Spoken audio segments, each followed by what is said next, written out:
శ్రీమాత్రే నమః. మీ శనగరం బాలసుబ్రహ్మణ్య శర్మ. ఈ నక్షత్రాలు 27 నక్షత్రాలకు జీవితానికి సరిపడ ఒక మంత్రము, మీ జీవితానికి యంత్రము అనే పేరుతో ఒక్కొక్క నక్షత్రానికి అద్భుతమైన పంచాక్షరి నమశివాయ చేర్చి ఇస్తున్నాం. కాబట్టి శంకరాచార్యులు ఇచ్చిన స్తోత్రాన్ని నేను మీకు అందిస్తున్నాను. అందులో భాగంగా అశ్విని అయిపోయింది, భరణి, కృత్తిక, రోహిణి, మృగశిర అయిపోయింది, ఆరుద్ర కూడా అయిపోయింది. ఇప్పుడు పునర్వసు నక్షత్రానికి ఇవ్వాలి. అందరూ నాకు పంపిస్తున్నారు ఏంటంటే, సార్ ఎన్నిసార్లు చేయాలి, ఎన్ని రోజులు చేయాలి అని.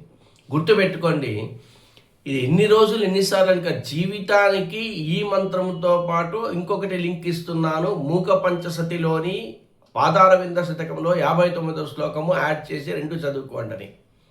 మీకు ఎంత లాభం కావాలంటే అంత ఎక్కువ చేయండి. ఇంక వేరే అవసరం లేదని చెప్తున్నాను కదా. 100%, 100కు 100% గ్యారంటీ. ఖచ్చితంగా శివుడు కనికరిస్తాడు, అక్కడ అమ్మవారు కనికరిస్తుంది. కామాక్షి అమ్మవారు శివుడు, కామేశ్వరుడు కామేశ్వరి. ఇంకా అంతకన్నా ఏం కావాలి? కామం అంటేనే కోరిక. మనకు కావాల్సిన కోరికను, న్యాయమైన కోరికను తీర్చడానికి భగవంతుడు ఉన్నాడు. సో న్యాయంగా ఆ కోరికలు తీరుస్తాను. కాబట్టి నమ్మి విశ్వాసంతో చేసేవాళ్ళకి అన్నీ పనికి వస్తుంది. కాబట్టి దయచేసి ఏ నక్షత్రానికి ఆ నక్షత్రం మంత్రంతో పాటు ఒక లింక్ ఇస్తున్నాను. ఆ శ్లోకము దదానో భాస్వత్తామృత నిలయో లోహిత వపుహు అంటే ప్రతి నక్షత్రానికి చెప్తున్నాను. ఎందుకంటే ఏ నక్షత్రం సపరేట్గా చేస్తున్నాను కాబట్టి ఆ నక్షత్రంకి సంబంధించిన వాళ్ళు చూసుకొని దానికి అటాచ్ చేసుకుంటారని. ఈ 2 కలిసి చేస్తే అద్భుతంగా పనిచేస్తుంది. నేనేమంటానంటే ఇన్ని గంటలు మనం ఉద్యోగాలు చేస్తున్నప్పుడు దాంట్లో ఇంప్రూవ్మెంట్ లేదు, అంటే అభివృద్ధి లేదు అని మీరు అంటున్నప్పుడు ఒక హాఫ్ అన్ అవర్ 1 అవర్ కేటాయించి ఎన్ని వీలైతే అన్ని మీరు చెప్పుకోగలిగితే, ఆఫీస్లో కూడా కాళ్ళకి చెప్పులు లేకుండా చెప్పుకోగలిగితే ఖచ్చితంగా something is better than nothing అని ఖచ్చితంగా మీకు అనుకూలం అవుతుంది. ఇది నమ్మి విశ్వాసంతో చేయండి, చాలా అద్భుతంగా పనిచేస్తుంది. అది విషయం. అంటే చేస్తే పోలే మహా అయితే మనకు ఫలితం వచ్చేస్తుందిగా. 100% ఫలితం ఇస్తుంది. నారు పోసిన వాడు నీరు పోయడా అని. సో నారు వేసిన వాడు నీరు పోస్తాడు. కాబట్టి మనకు జీవితాన్ని ఇచ్చారు కాబట్టి ఆయన నమ్ముకుంటే డెఫినెట్గా మనకు మంచి జరుగుతుంది. ఇక ఈ పునర్వసు నక్షత్రానికి సంబంధించిన మంత్రం చాలా అద్భుతమైన మంత్రం. కామనాశనాయ శుద్ధ కర్మణే నమః శివాయ, సామగాన జాయమాన శర్మణే నమః శివాయ, హేమకాంతి చాకచక్యవర్మణే నమః శివాయ, సామజాసురాంగలబ్ధ చర్మణే నమః శివాయ. మొదటి లైన్ కామనాశనాయ శుద్ధ కర్మణే నమః శివాయ. కామనాశనాయ, కామనాశనాయ, కామనాశనాయ అంటే కాముడు అంటే మన్మధుడు, మన్మధుడిని సంహరించిన వాడు. మన్మధుని సంహరిస్తే నాకేంటి? మన్మధుడిని ఎందుకు సంహరించాడు? శివుడు గొప్ప తపస్సులో ఉండగా ఆ తపస్సును డిస్టర్బ్ చేయాలని, తపస్సుని భగ్నం చేయాలని కుట్ర పన్ని ఆ శివుని దగ్గరికి వెళ్ళి భగ్నం చేయాలని చూస్తాడు. అప్పుడు కోపం వచ్చి సంహరిస్తాడు. అంటే అర్థం ఏంటి? ఆ భగ్నం చేయాలన్నది కోరిక విపరీతమైన కోరిక, వికృతమైన కోరిక. సో అటువంటి చెడు కోరికలు, వికృతమైన కోరికలు ఏదైనా ఉంటే ఆ కోరికలన్నింటినీ సంహరిస్తాడని అర్థం. కాబట్టి ఇక్కడ మనకు వ్యవహారిక చింతన ఏంటంటే మన్మధుని సంహరించిన వాడు. ఎందుకు సంహరించాడు ఆ మన్మధుని కథకు తెలుసుకుంటే దాని వెనకాల ఇది మనకు తెలిసిపోతుంది, అర్థమైపోద్ది. అందుకని దీన్ని ఇట్లా మలుచుకోవాలి. పరమార్థిక చింతనలో మనకు ఏదైనా చెడు కోరికలు ఉంటే, ఎదుటి వాళ్ళకు మోసం చేయాలని కానీ, ఎదుటి వాళ్ళకి అన్యాయంగా చేయాలి కానీ, లేదు మనకు తెలియకపోయినా విహితంవా అవిహితంవా, నోయింగ్లీ అన్నోయింగ్లీ మనం ఏదైనా చెడు పనులు చేస్తున్నామా, ఆ చెడు పనులను చేస్తున్న వాటిని మనము చేయనివ్వకుండా అడ్డుపడి ఆ చెడు ఆలోచనలను, ఆ చెడు పనులన్నింటినీ కూడా నాశనం చేసేవాడు. కామనాశనాయ శుద్ధ కర్మణే నమః శివాయ. అంటే మనం ఏ పని చేసినా తప్పు ఒప్పు ఖచ్చితంగా దానికి పాజిటివ్ నెగిటివ్ వస్తుందండి. అవశ్యం అనుభోక్తవ్యం కృతం కర్మ శుభాశుభం అని కదా.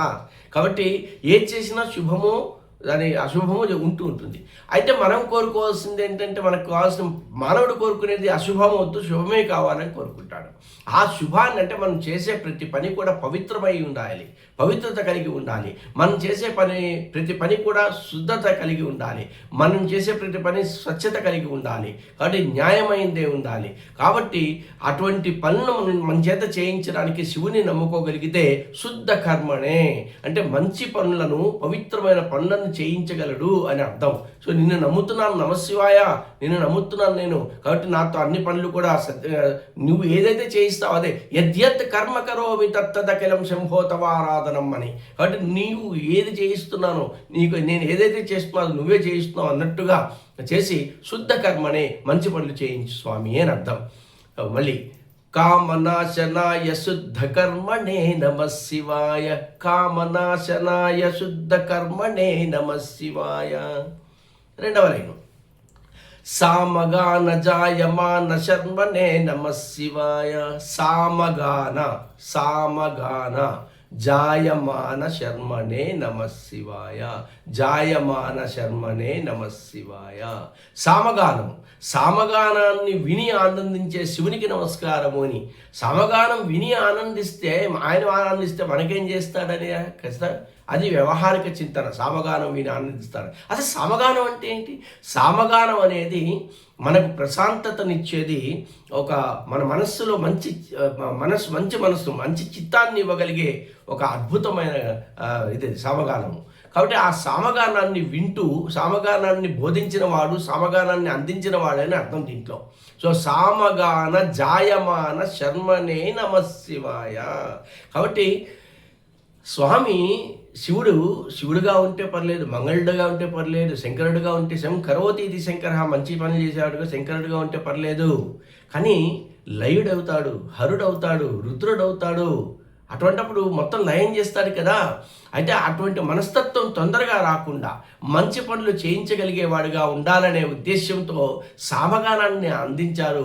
ఆ సామగానాన్ని వింటూ ఆనందిస్తూ ఉంటారు. కాబట్టి ఎప్పుడూ ప్రశాంత వదనముతో తపస్సులో కళాభ్యాం చుడాలంకృత శశికళాభ్యాం నిజ తపఃఫలాభ్యాం భక్తేషు ప్రకృత ఫలాభ్యాం భవతుమే అంటాడు శివానందరాయలో. కాబట్టి ఎప్పుడు ప్రశాంత వదనంతో ఉంటాడు. కాబట్టి ఈ సామగానాన్ని వింటూ ఉంటాడు. ఆ ప్రశాంతమైన చిత్తం కలిగిన శివుణ్ణి నేను నమస్కరిస్తున్నానయ్యా, నన్ను నా జీవితాన్ని మార్చు అని. సామగాన జాయమాన శర్మనే నమః శివాయ, సామగాన జాయమాన శర్మనే నమః శివాయ. మూడవ లేను హేమకాంతి చాకచక్య వర్మణే నమః శివాయ. హేమకాంతి, హేమకాంతి, హేమ అంటే బంగారం, హేమకాంతి బంగారు కాంతితో, చాకచక్యవర్మనే నమః శివాయ, చాకచక్యవర్మనే నమః శివాయ. బంగారు కాంతితో తలతలతలాడుతూ ఉన్నావు అంటే బంగారు కాంతితో మెరిసే కవచాన్ని ధరించినట్టుగా కనబడుతున్నదయ్యా నాకు. చాకచక్యవర్మనే నమః శివాయ. కాబట్టి ఆ బంగారు కాంతితో మెరుస్తున్న, తలతలా మెరుస్తున్న కాంతితో కవచాన్ని వేసుకుని ఉన్నావేమో. దానివల్ల నాకు లాభం ఏంటి? మేలిమి బంగారం అంటుంటాం. ఆ బంగారు వర్ణమేది హిరణ్మయ హిరణ్యవర్ణం హరిణీం అంటుంటాం. కాబట్టి ఆ బంగారు వర్ణమే ఈ ప్రపంచ విశ్వంలో అట నీటికి, అగ్నికి, బంగారానికి, దర్భ వీటిని శుద్ధిపరిచేది ఏదీ లేదట. ప్రపంచంలో అన్నిటినీ శుద్ధిపరిచేవి ఇవే: బంగారం, దర్భ, నీరు, అగ్ని. హుతపహుండున పుణ్యచేత్తోదకంబు అంజమలు చేత శుద్ధికర హంబులగునే అని. కాబట్టి ఈ బంగారాన్ని అంత అదృష్టాన్ని తీసుకొస్తుందట, ఒక శుభ్రతను తీసుకొస్తుందంట, మంచి ఆలోచన తీసుకొస్తుందట. అటువంటి బంగారి కాంతితో తలతలలాగా మెరిచిపోతున్నావయ్యా, కవచాన్ని ధరించి ఉన్నావేమో, అందుకే నేను నిన్ను నమస్కారం చేస్తున్నాను, కాబట్టి నా జీవితాన్ని కూడా ఉద్ధరించు అని. హేమకాంతి చాకచక్యవర్మనే నమః శివాయ. ఇక 4వ లైను సామజాసురాంగలబ్ధ చర్మనే నమః శివాయ. సామజాసురాంగ, సామజాసురాంగ, సామజ అసురాంగ, సామజ అసురాంగ, సామజ అసుర అంగ. సామజ అంటే సామజ వరగమన అని పాట ఉంది. సామజ వరగమన అని అంటే ఏనుగు అని, అంటే మందకొడికి అంటే గంభీరంగా నడుస్తున్న అని సామజ వరగమన, సామజ ఏనుగు అని, గంభీరమైన నడకతో నడిచే ఏనుగుతో పోల్చారు ఇక్కడ. సామజాసుర, సామజ అసుర అంగ అంటే ఈ గర్వముతో గంభీరంగా లేని పనులు చేస్తున్న అసుర కలిపాడు కాబట్టి రాక్షసుల వంటి యొక్క చర్మాన్ని ఒలిచి ఆ చర్మాన్ని కట్టుకునేవాడు అని, అంటే రాక్షసుల యొక్క ప్రతి అంగం యొక్క చర్మాన్ని ఒలిచి చర్మాన్ని కట్టుకునేవాడు అని అర్థం. ఇంకొకటి ఏంటంటే సామజాసురంగలబ్ధ చర్మణే నమ శివాయ.